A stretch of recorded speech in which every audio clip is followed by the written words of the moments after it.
If you enjoy scriptural word studies, you will especially like looking at the New Testament verses that contain the word promise. I did not find one text where God asks us to make him a promise. However, I found over 40 verses talking about the promises that God has made to us. God is too smart to ask us to promise him anything because he knows our promise-keeping track record is pretty dismal.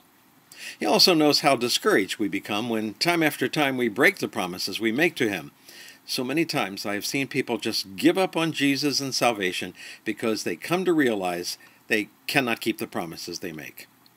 Now, how wonderful it is to note all of the promises that God has made to us.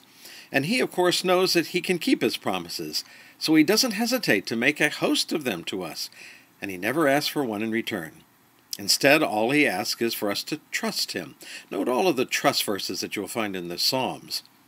Now, lest this lead some into thinking that they can now have license to feed their lower nature, please see Paul's comments on this in Galatians 5 regarding the obligations of a life of freedom. Now, tomorrow is New Year's Day, and we're tempted to make promises regarding our personal behavior. Don't do it. Instead, purpose to improve. Purpose to be more like Jesus. Purpose to be the kindest, most caring person you've ever known. But don't promise. If you promise, you will fail. If you purpose, you can get up again and keep on going after you fall. I'm Roger Bothwell.